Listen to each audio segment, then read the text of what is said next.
Hello? Oh, hey, Dave, what you working on? I'm just trying to make a photo with some orcs. Fork? No, orcs. Pork? That sounds delicious. No, well, yes, but that's not what I said. Torque? How do you take a picture of torque? No, orc. York? Like new or the city in the UK? Neither of those? Icelandic musician Bjork? Well, I love her work. But no, Bruins defenseman Ray Bork? orc. Cork? I mean the wine. Orc. Oh, Cork as in the city in Ireland. Orc.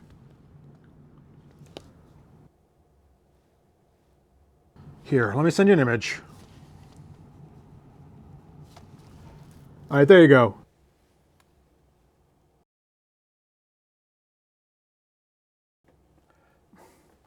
Oh, orc. Yeah, you should totally make a photo of one of those.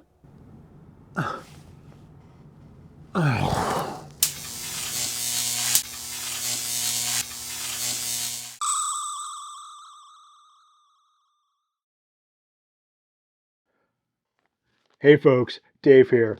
This episode, I'm going to be making an orc diorama. So let's jump right into it. First thing I'm going to do, go to Loot Studios where I have a subscription for 3D models, find an orc that I like, download it, print it off, assemble it, and then making it look good with this painting montage.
I got my orcs printed off and all ready to go. As you can see, there's actually two characters, this main orc and this little helper dude here. He's got like this cannon in his arm and this helper dude's carrying his cannonball, so that's handy. But it makes a nice, more, I think, interesting dynamic than just having a single character. They have a duo here, which is great. So now the next step is to go off and make a diorama and put these guys into a scene so I can make an image out of these things. But before I jump into that, I want to just cover one thing. I got a piece of feedback from a viewer about the fact that I don't put a lot of light into my paint jobs. If you look at a lot of miniature painters, they'll actually bake in light into the paint. And when you're putting this on a shelf or it's putting it on a gaming table, then having these figures painted with light actually makes them look way, way better than they'd kind of do without that light. So I definitely see why people do it.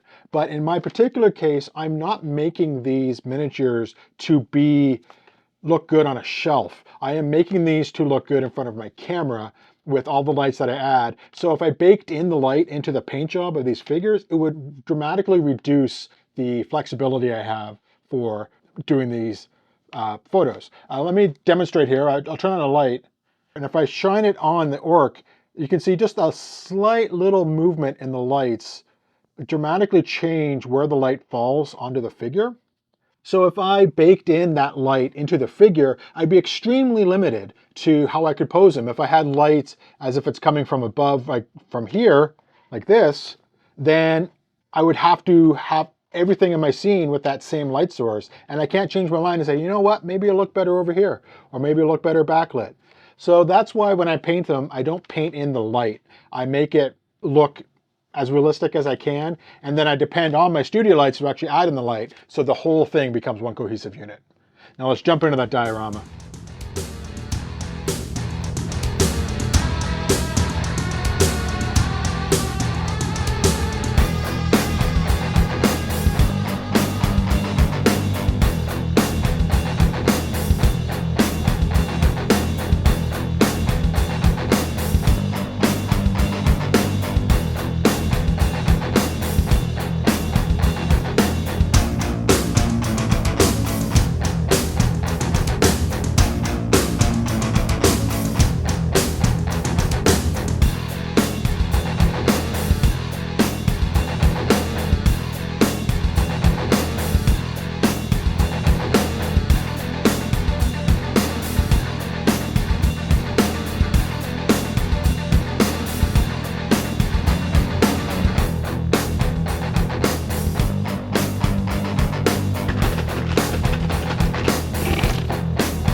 All right, my diorama is done, so I now have a subject matter and I have a setting for them to be in, so I think I'm ready to go on to the photography stage of this endeavor.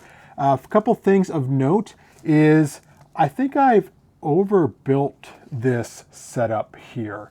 The frame of the camera is probably going to be somewhere in here, but I have these extra bits on the end just to give myself some options. And it's also very rough looking, especially on the edges here, but that's okay because, like I said, this is not for display. This is like a movie set, so whatever shows up in camera has to be pretty. Everything outside of it, don't care. It's gonna be fine. I did build it a little bit wide just to give myself some options because I'm not sure if my framing is gonna be here or here. And that's also why I have these this extra big tall wall here, was that I felt that if I was gonna go a bit wider, I needed something on this side of the frame to kind of give it a better edge. So I built this wall. I'm not sure if I actually like it, but one, I'm not sure if it's going to be in frame, and two, if it is, I can just chop it off somewhere lower down and it'll go away. But for now it's there, so I have that option. So to have these figures stand up, what I did was I used the fact that they have these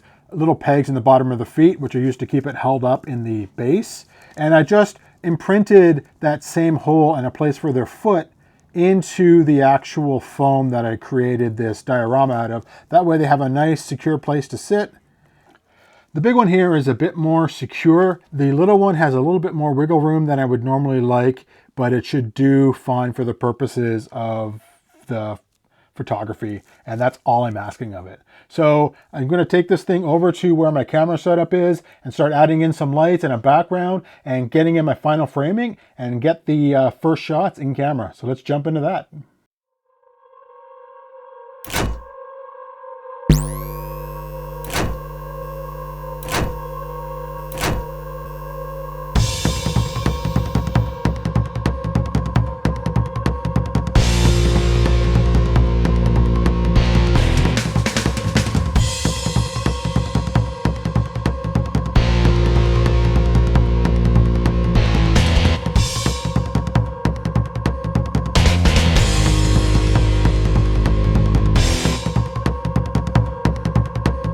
As you can see from the framing of the camera, that this wall is actually not in shot, so it was a bit unnecessary to make, but at least I had that option, so that's okay. But the shots I am getting are really fantastic. So I'm going to go finish some more off, so get the mist all in the right spots. I'm going to jump into Photoshop and finish this thing off.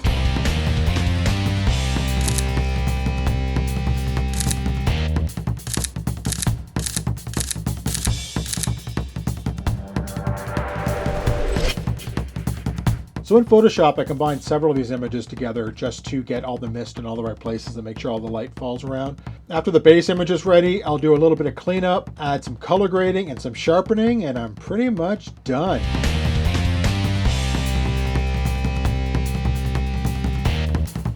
So there you go, I am done, and I think the image turned out really well. The figures are going to look great when I stick them on my shelf, and the diorama has served its purpose very well, so that's great. So thank you for following along here. Hit that subscribe button, and I'll see you next time. Cheers.